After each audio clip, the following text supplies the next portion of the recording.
السلام علیکم۔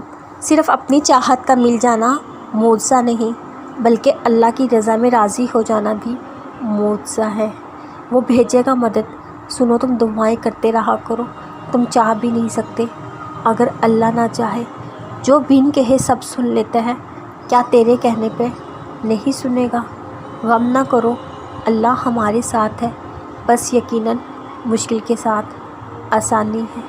یقین اور دعا نظر نہیں آتی لیکن ناممکن کو ممکن بنا دیتی ہے۔ تمہارا یہی امتحان آگے چل کر معجزوں میں بدل جائے گا۔ اللہ کسی کو پسند کرتا ہے تو اسے خوب آزماتا ہے۔ ایسا بھی ہو سکتا ہے اللہ ابھی تمہیں آزما رہا ہو۔ ساری آزمائش بس ہماری یہ کہنے تک کی ہوتی ہے، اللہ میں آپ کی رضا میں راضی ہوں۔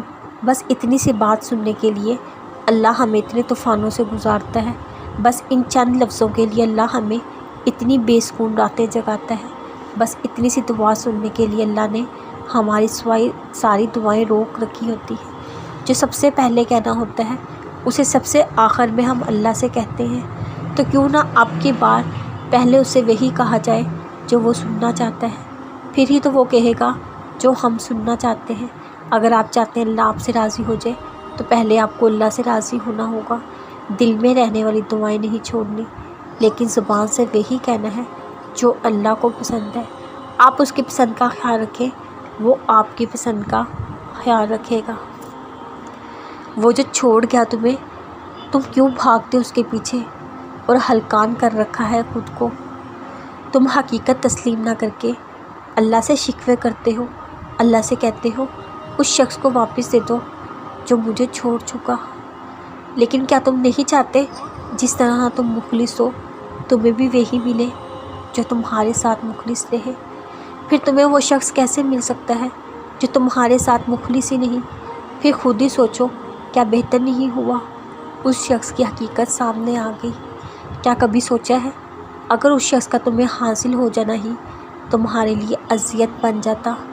کیا پتہ عارضی سی خوشیوں کے لیے تم نے زندگی بھر کے غم کا فیصلہ کر لیا تھا۔ اللہ نے تمہاری مدد کی، تمہیں زندگی بھر کے غم سے بچا لیا، اس شخص کی حقیقت تمہیں دکھا دی۔ تم تو شکر ادا کرو، اس شخص کی حقیقت تمہارے سامنے لا دی گئی۔ یقین کرو تمہاری دعائیں رد نہیں ہوئی، تمہیں وہ ضرور ملے گا جو تمہارے لیے بہتر ہے۔ جب تم اپنے زخمی وجود کو اللہ کے در پر لے جاتے ہو اور تمہارے ہر گھاؤ کو بھر دیتا ہے۔